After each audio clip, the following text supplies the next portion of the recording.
আপনি আপনার উম্মতদেরকে বলে দিন আপনি বদরের ময়দানে, সিফিনের ময়দানে, উহুদের ময়দানে আপনি রক্ত জর্জরিত হয়েছিলেন, তায়েফের ময়দানে আপনি রক্তে লাল হয়েছিলেন। আপনি আপনার উম্মতদেরকে বলে দেন, আপনি এই কষ্টের বিনিময়ে কোনো কিছু চান না।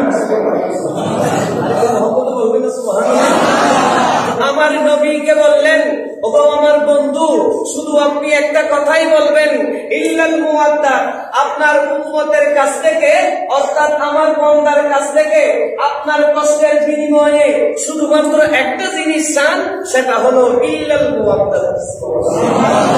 ইল্লাল মুওয়াদ্দা মানে ভালোবাসা। কি ভালোবাসা? সবাই বলেন কি ভালোবাসা? ইয়া রাসূলুল্লাহ, কার জন্য ভালোবাসা? কি জন্য ভালোবাসা? আমার আল্লাহ বললেন ফিল কুরবা, আমার নবী ভালোবাসা চাচ্ছেন শুধুমাত্র নিকটতম আত্মীয় আহলে বাইতের জন্য। আজকে ইমাম হুসাইনের তাজা রক্ত যদি পৃথিবীর জমিনে না পড়তো, তাহলে আহলে সুন্নাত ওয়াল জামাত যদি দুনিয়ার জমিনে যদি না থাকতো, তাহলে আপনাদের ঈমান এটা তীর বন্ধক দিয়ে বের করতে হতো না।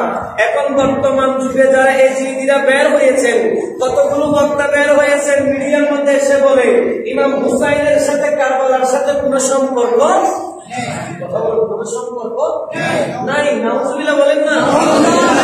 এ সমস্ত বক্তাদেরকে যদি আপনারা অনুসরণ করেন, অনুকরণ করেন, দুনিয়াও শেষ, আখিরাতেও শেষ। ঠিক কিনা? যতদিন বেঁচে থাকবেন ইমাম হুসাইনের ভালোবাসা নিয়ে বাঁচান। আল্লাহ আমাদেরকে সেই তৌফিকটা দান করুন। এই মাহফিলটা হলো কার মাহফিল? মদিনাওয়ালা মাহফিল বলেন। কার মাহফিল? যারা রাস্তাঘাটে বসেছেন, এই সেই বসাটা হলো রাস্তাঘাটের বসা। ঠিক কিনা? আর যারা দোকানে বসেছেন, সেটা হলো দোকানের বসা। কিন্তু আপনারা যারা আল্লাহর ঘরে, বাইতুল্লাহর ঘরের মধ্যে যারা এসেছেন, যারা বসেছেন, আপনাদের বসাটা হলো মদিনাওয়ালার বসা। কার বসা? মদিনাওয়ালার বসা।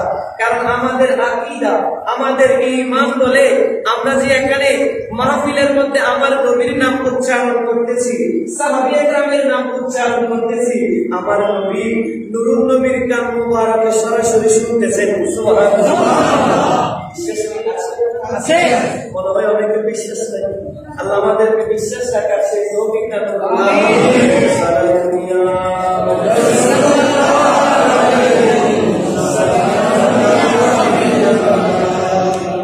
আসলে ভাইয়ের আমার আলোচ করেছিলাম আহলে বাইত কারা, শুধু একটা শুধু হাদিস শরীফ বলবো ইনশাআল্লাহ, এরপরে কারবালাতে চলে যাব। আমার নবী একদিন সকালবেলায় হুজুরে মুবারক থেকে বের হয়েছেন। আমার নবী বের হওয়ার পরে হুজুরে শরীফের সামনে দাঁড়িয়ে ইমাম হাসানকে ডাকলেন, হাসান তুমি আমার পাগড়ি মুবারকের ভিতরে ঢুকো। ইমাম হুসাইনকে ডাকলেন, ইমাম হুসাইন তুমি আমার পাগড়ি মুবারকের ভিতরে ঢুকো। ওগো মওলা আলী তুমিও আমার পাগড়ির ভিতরে ঢুকো। ওগো হাতমে জান্নাত ফাতেমা তুমিও আমার পাগড়ির ভিতরে ঢুকো। এরপরে আমার নবী একজন স্ত্রী, সম্মানিত স্ত্রী যখন চাদর ধরে যখন টানলেন, আমার নবী বললেন, না না, এই চাদরের স্থান তোমার জন্য নয়। ইয়া রাসূলুল্লাহ, কেন? তুমি তো জগতের মা, মাকে নিয়ে কোনো সন্তান কটূক্তি করতে পারে না। কিন্তু আমি আমার আহলে বাইতদেরকে, আমি যাদেরকে ঢুকাইছি, আল্লাহুম্মা ইন্নী উহিব্বুহুমা, আল্লাহ আমি আমার আহলে বাইতদেরকে বেশি ভালোবাসি। সুবহানাল্লাহ। মুহাব্বতে বলেন সুবহানাল্লাহ। উহিব্বুহুমা, আল্লাহ আমি ভালোবাসতে তো হবে না, আপনাকে ভালোবাসতে হবে। সুবহানাল্লাহ। ওয়া উহিব্বুহুম ইউহিব্বুহুমা, আল্লাহ আমার আহলে বাইতদেরকে যারা ভালোবাসবে আপনিও তাদেরকে ভালোবাসবেন। সুবহানাল্লাহ। ঠিক কিনা? তো আমার নবী কত বেশি ভালোবেসেছেন আহলে বাইতদেরকে, সেটা আমি আমার পুত্র মুখে গুণগানের উচ্চারণ সারা বছর যদি করি, এটা আমি মকামের এতটুকু যেতে পারবো না। ঠিক কিনা? একটু উদাহরণ দিলে আপনাদেরকে বুঝে আসবে। ভাইয়ের আমার নুরুন নবী হাজরা সোয়াদের মধ্যে শুধুমাত্র একটি চুমু গিয়েছিলেন। কয়টি চুমু? সবে মোহাম্মদের কয়টি চুমু? একটি চুমু গিয়েছিলেন। একটি চুমু খাওয়ার একটা পাথরের মধ্যে আমার নবীর ফুট মুবারক একবার লাগার কারণে ওই পাথরটা আল্লাহর ঘরের ভিতরে, আল্লাহর ঘরের দেওয়ালের মধ্যে স্থান পেয়েছে। কিয়ামত পর্যন্ত যতগুলো আল্লাহর বান্দারা পৃথিবীতে আসবেন, সবাই যারা হজ করতে যাবে তারা একটি চুমু খাওয়ার জন্য পাগল হয়ে যাবে, ঠিক কিনা? আর আমার নবীর চুপ মুবারক এটা ইমাম হাসানের, ইমাম হুসাইনের আপাদক মস্তকের মধ্যে এমন একটা জায়গা নেই, চুমু খান নাই যে সেই ইমাম হুসাইনের গলার উপরে যিনি তার বাড়ি চালিয়েছেন তাকে কিভাবে রাদিয়াল্লাহু তাআলা করে না। এই জন্য অনেকে অনেক বুখারা ইমাম হুসাইনের কারবালার এই বিষয়টা নিয়ে যখন এজিদকে গালি দেয়, সাথে সাথে আমিরে মুয়াবিয়াকে গালি দেয়, ঠিক কিনা? আসলে সন্তানের যদি খারাপ হয়, বাবার কি কোনো দোষ আছে? একটু কথা বলুন, তো দোষ আছে? দোষ নাই। তো এই জন্য আমিরে মুয়াবিয়া আমার রাসূলের পাকের সাহাবা, ঠিক কিনা? তো এই জন্য সাহাবাগণ হলো আমাদের মাতার কাছ, ঠিক কিনা? একটু মহব্বত বলেন, ঠিক কিনা? এই জন্য আমরা ভালোবেসে যাবো, ঠিক না?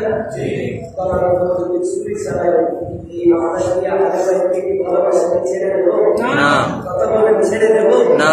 ইমাম হুসাইন যদি সপরিবারকে নিয়ে যদি কারবালাতে যদি জান দিতে পারে, তাহলে আমরা কেন পারবো না, ঠিক কিনা? ভাই আমার আরজ করেছিলাম ইমাম হুসাইন কারবালার প্রান্তরের মধ্যে এমনি জায়গায়, ঠিক কিনা? ইমাম হুসাইন রাদিয়াল্লাহু তাআলা আনহু কারবালার প্রান্তরের মধ্যে এমনি এমনি জায়গায় তাবুতে দেখা যায় ইমাম হুসাইনকে কুফা শহর থেকে কুফাবাসীরা একটা মায়াতের মধ্যে আছে 40টি, অন্য মায়াতের মধ্যে আছে 1200টি চিঠি প্রেরণ করেছিলেন। সুবহানাল্লাহ, মুহাম্মদ বলেন সুবহানাল্লাহ। আসলে কারবালার বিষয় এগুলো একদিনে শেষ করতে পারে না, 2 দিনে শেষ করতে পারে না। এগুলো ধারাবাহিকভাবে একটা ফুটকানো যখন সবাইকে যখন বলে তখন একটু অনুধাবন করতে পারে আসলে কারবালার মধ্যে কি হয়েছে, ঠিক কিনা?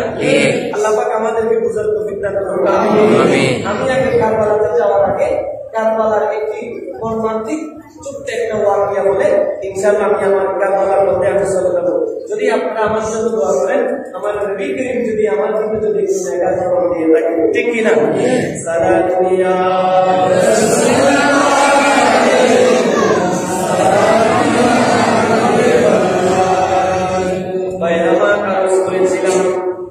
আবু মুহাম্মদ সুলাইমান, আবু মুহাম্মদ আপনাদেরকে মহব্বত করে, কারণ আমি মানুষটা ছোট তো আমাকে ভালো করে অনেকে দেখবে না, এই জন্য আমার কথাগুলো গুরুত্ব দিতে হবে।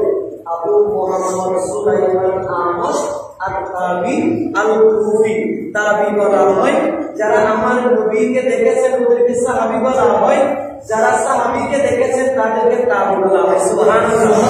আল-কুফি বলেছে ওনার বাড়ি ছিল কুফা শহরের মধ্যে। কোথায় ছিল?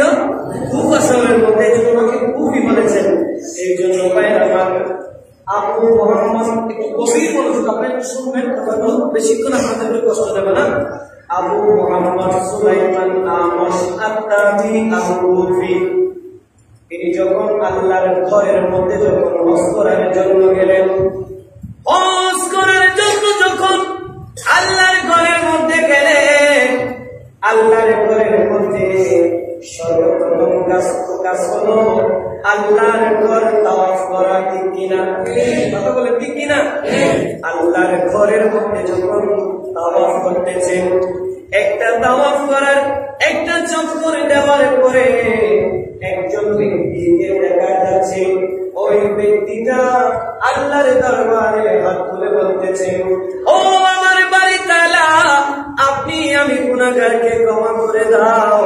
এভাবে কয়েকবার বলার পরে আবার আল্লাহকে বললে, ও আল্লাহ, আপনি আমাকে আমি গুনাহগারকে ক্ষমা করবেন কিনা বিশ্বাস নাই।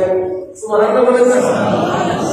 এটা কোন ধরনের ইবাদত? আল্লাহ আমাকে ক্ষমা করে, আবার বলতেছে ক্ষমা করবেন কিনা বিশ্বাস নাই। এখন এগুলো দেখতেছেন যে আবু মোহাম্মদ সুলাইমান আমাশ মুজাহিদুল মাজালিসা, এই কিতাবের মধ্যে আব্দুর রহমান সফুই তিনি তার কিতাবের মধ্যে অনেক সুন্দর করে বর্ণনা দিয়েছেন। তিনি বলতেছেন ভাই আমার, এখন একটা চক্কর দেওয়ার পরে আল্লাহর ঘরের মধ্যে এভাবে দোয়া করলেন, এখন দোয়া করার পরে আবার আরেকটা চক্কর দিলেন, আবার আল্লাহর দরবারে দুইটা হাত তুলে আবার বললেন আল্লাহ আপনি আমাকে মাফ করে দাও, আবার বললেন আল্লাহ আপনি আমাকে মাফ করেন কিনা বিশ্বাস নাই, ঠিক কিনা?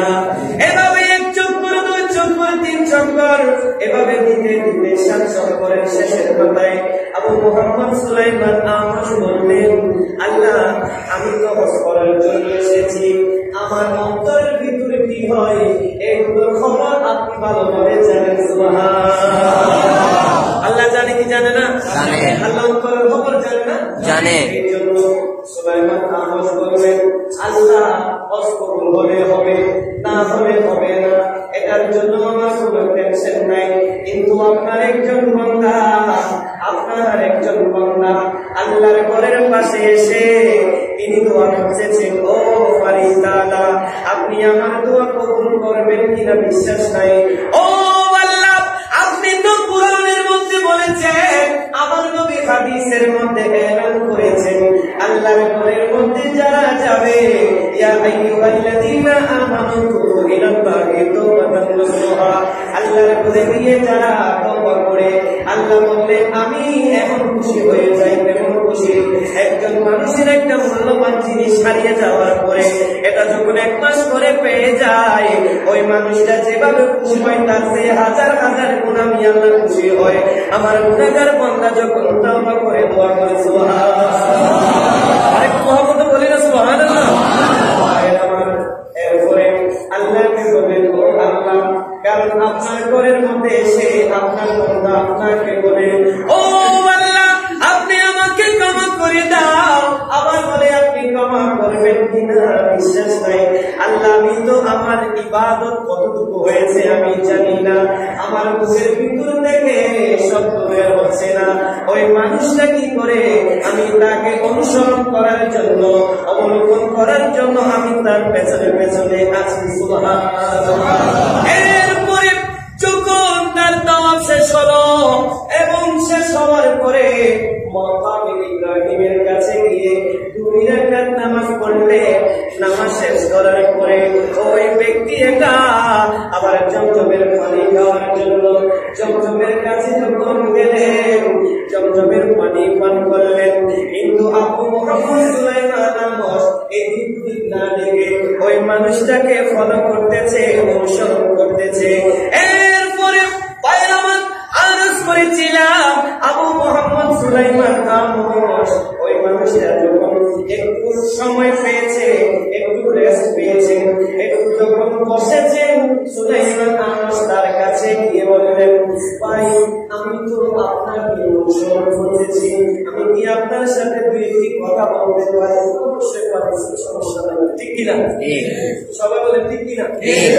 ছোট বাচ্চাগুলো আমার মুখে দিতে, তো ছোট বাচ্চাগুলোকে গিয়ে আপনারা টিউশন নিয়ে আসে আমার একটু ভালো হবে, কারণ আসলে আমার আলোচনায় একটু ছুটে যাওয়া একটু কষ্ট করে আমি আপনাদেরকে একটু কষ্ট দিচ্ছি, আপনার মুরব্বীর একটু আমার সামনে দয়া করে একটু আসেন।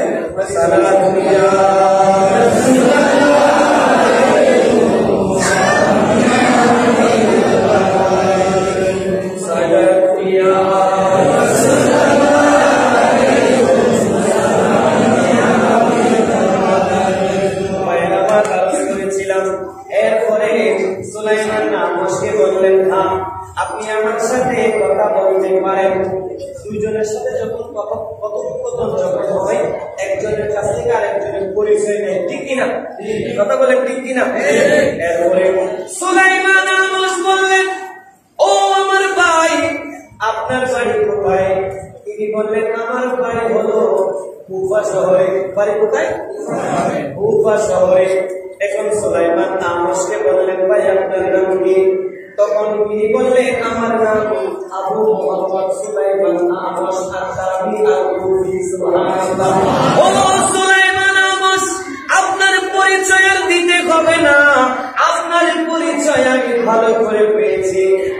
একজন জগৎ বিখ্যাত আল্লাহর ওলি। আপনি একজন জগৎ বিখ্যাত আল্লাহ কাজ করেছিলাম। এরপরে সুলাইমান আমসের সুযোগ হয়েছে কথা বলার জন্য, কিছু শেয়ার করার জন্য, ঠিক কিনা? এখন সুলাইমান আমস বলতে, ও আল্লাহর বান্দা, আমার ভাই, আমি আপনার কাছ থেকে শুধু একটা কথা জানতে চাই। কয়টা কথা? একটা কথা জানতে চাই। বেশি কথার আমার কোনো দরকার নাই। আপনি আমাকে একটু দয়া করে একটা কথা বলেন না। ভাই, আপনি আল্লাহর ঘরে এসেছেন আল্লাহকে রাজি করার জন্য, নবীকে পাওয়ার জন্য, আহলে বাইতকে পাওয়ার জন্য, কিয়ামতের ময়দানে জান্নাত পাওয়ার জন্য। সবাই বলেন উদ্দেশ্য আছে? আমার কথা বুঝতেছেন আপনারা? নাকি আমার এনে বলবেন? আরজ করেছিলাম। এরপরে সুলাইমান আমস বললেন, আপনি যদি কোনো কিছু মনে না করেন, আমি আপনাকে যে কথাটা বলবো সেই প্রথম কথা হলো, ও ভাই, আপনি আল্লাহর ঘরের মধ্যে এসেছেন। আল্লাহর ঘর আপনি তাওয়াফ করার পরে আপনি যখন আল্লাহর দরবারে যখন হাত তুললেন, তখন আমি শ্রবণ করেছি, আমি শুনেছি যে আপনি আল্লাহকে বললেন, ও আমার আল্লাহ, আপনি আমাকে ক্ষমা করে দেন। আবার আপনি আল্লাহকে বলেছেন আপনি আমাকে ক্ষমা করবেন কিনা বিশ্বাস নাই, কিনা? এই কথা আপনি কেন বলেছেন সেটা তো আমি পুরোটা কথা বুঝি নাই। আপনি একটু দয়া করে আমাকে বলে দেন না। ও সুলাইমান আমস, তুমি আমার কথা কি শুনতে চাও? এই কথার কিন্তু অনেক গভীরতা রয়েছে, তাহলে শুনলে আমাকে সময় দিতে হবে। এই কথাটা শুনতে চাইলে সময়ের দরকার আছে, ঠিক কিনা? একটা কথা শুনতে চাইলে আপনাকে সময় দিতে হবে। তাড়াহুড়ো করতে পারবেন?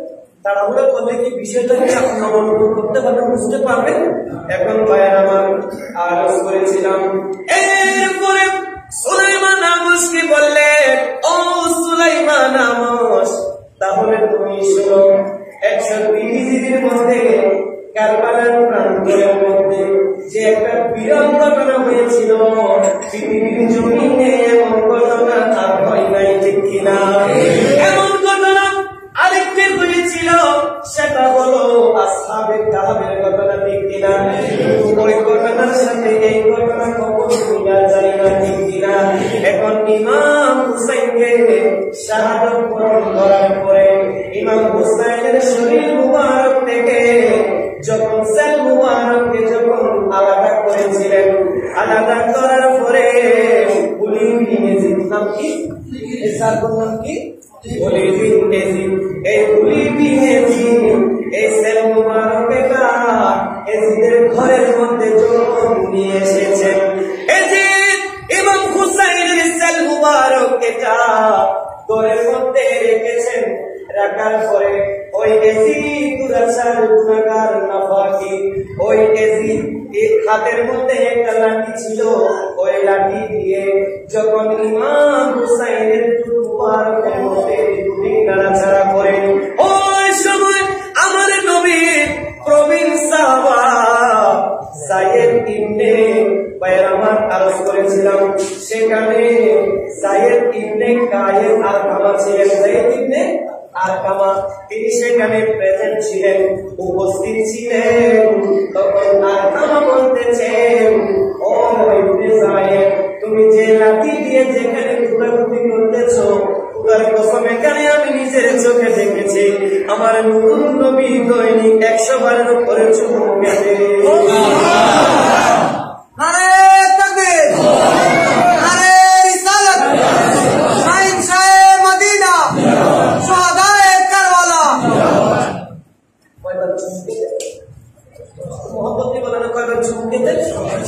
আপনাকে চিন্তায় আছে ঘরের মধ্যে ঢুকলে বলে কথা বলে শ্রবণ করেন না, কিছুক্ষণ, বেশিক্ষণ না, কিছুক্ষণ। সারা দুনিয়া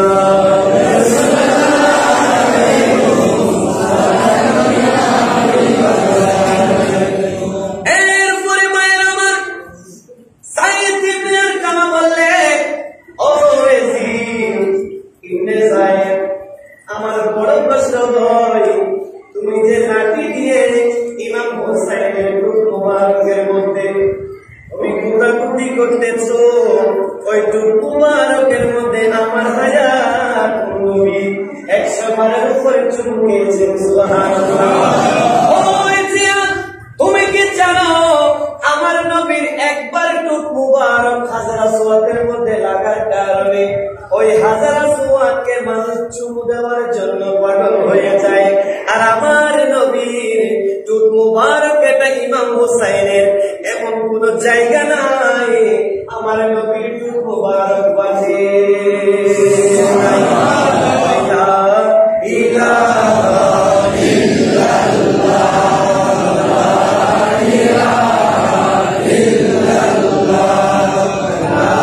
বললে, ও যায়েদ বিন আরকামা, খোদার কসম, তুমি যদি আজকে প্রবীণ না হতে, তুমি যদি আজকে বৃদ্ধ না হতে, ইমাম হুসাইনের শরীর মুবারক থেকে যেভাবে সেল মুবারক আলাদা হয়েছে, এর চেয়ে বড় কঠিন করে তোমার শরীর থেকে তোমার মাথাটা আমি আলাদা করতাম না।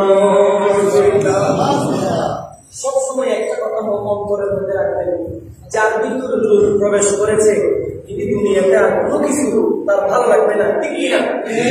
লোক যার ভিতর প্রবেশ করেছে, অহংকার যার ভিতর প্রবেশ করেছে, দম্ভিকতা যার ভিতর প্রবেশ করেছে, তার দুনিয়াটা ভালো লাগবে না, ঠিক কিনা?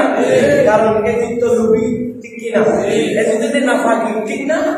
ভাইয়ের আমার আরজ করেছিলাম, এরপরে ইমাম হুসাইনের এটা এটি ঘরের ভিতরে একটা কামরার মধ্যে একটা রুমের ভিতরে রেখে দিয়েছে। এটা করে এই যে ওই নাফাক দুরাচার ঘরের ভিতরে প্রবেশ করলেন। এখন তার রুমের মধ্যে তিনি ঢুকলেন এবং হুসাইনের সেল মুবারক এটা অন্য রুমের মধ্যে রেখে দরজা বন্ধ করে দিলেন। এরপরে রাত যখন গভীর হয়ে গেল, রাত যখন বেশি গভীর হয়ে গেল, রাত গভীর হওয়ার পরে এদিনের স্ত্রী হঠাৎ করে ঘুম থেকে জাগ্রত হয়ে গেলেন। ঘুম থেকে জাগ্রত হয়ে গেলেন। তখন এজিদের স্ত্রী মনে মনে চিন্তা করলেন, এখানে তো নবীর পবিত্র সন্তানের সেল মুবারকে তাই খেয়েছেন, এটা কি কেউ চুরি করে নিয়ে গেছে কিনা একটু দেখি না। ঠিক কিনা?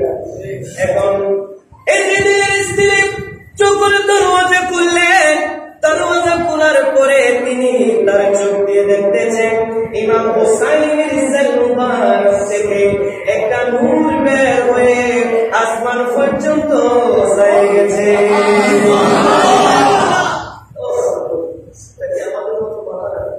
আমাদের মতো স্যার, এটা তো আলে রাসূলের পবিত্র সন্তান ইমাম হুসাইন, যে ইমাম হুসাইনের জন্য আল হাসান ওয়াল হুসাইন সাইয়্যিদুল আসবাবে আহলেল জান্নাত, জান্নাতের যারা সরদার হবে, যাদের পরিবার সহ।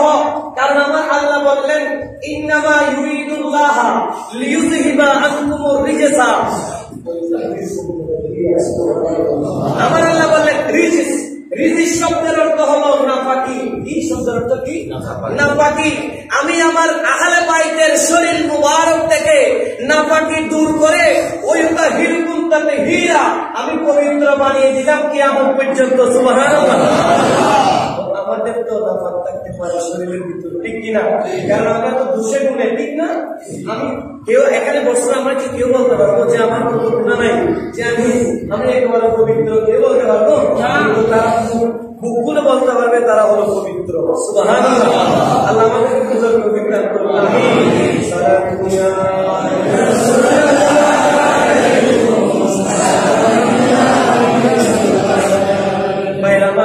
করেছিলাম। এরপরে ওই দূরের জলওয়া দেখার পরে তিনি এমন করে দৌড় দিলেন ঘরের ভিতরে এজিদকে দেখানোর জন্য, ডাকার জন্য। এখন এজিদের কাছে গিয়ে বললেন, ও আমার আদরের স্বামী, আপনি একটু এদিকে আসেন। ইমাম হুসাইনের সেল মুবারক থেকে যে অবস্থা হয়েছে, এটা যদি মানুষে দেখে কি মনে করে আমি জানি না, ঠিক কিনা? এরপরে এজিদকে যখন নিয়ে গেলেন, এজিদ যখন নিজের চক্ষু দিয়ে যখন দেখলেন, আফসোস নিজে করতেছেন, ভাই ভাই এটা কেমন একটা সেল মুবারক। ইমাম হুসাইনের চেহারাটা এমন সুন্দর, মনে হয় আমার আল্লাহ নিজের হাতে বানিয়েছে। ফাতেমা কান্দনি সীমা শুনল না জগতে, আল্লাহ শুনল না জগতে। আরে কামদে মা ফাতেমা তুসেন হারা সুখেতে, মা ফাতেমা কান্দনি সীমা শুনল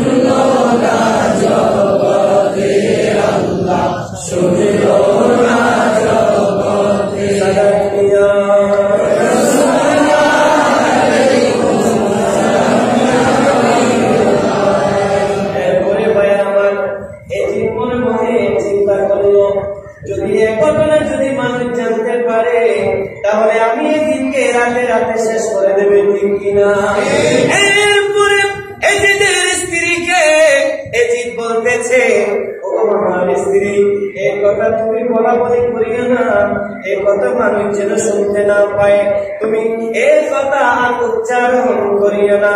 এরপরে সকাল বেলা যখন হলো, এই দুরাচার নাফাকি এজিদ, ওই এজিদ তার সৈন্য সেনা থেকে 70 জন একেবারে যুবক দামাল শক্তিশালী 70 জন দুরাচার 70 জন গুনাহগারকে তিনি ঠিক করলেন। ওই 70 জনকে ঠিক করার পরে আসরের নামাজের পরে সন্ধ্যা নামার আগে তাদেরকে খাওয়ার দাওয়ারের ব্যবস্থা করে দিয়েছেন। এরপরে তার ঘরের সামনে একটা মাঠের মধ্যে ইমাম হুসাইনের সেল মুবারক এটা মাঠের মধ্যখানে রাখলেন। চতুর্দিকে 70 জন গুনাহগারকে বসাই দিলেন। তাদেরকে বললেন, তোমাদের চোখ যেন তোমরা বন্ধ করবে না, এদিন দিন তোমরা যাবে না, তোমরা এই ইমাম হুসাইনের সেল মুবারক এটা তোমাদের চোখে চোখে রাখবে।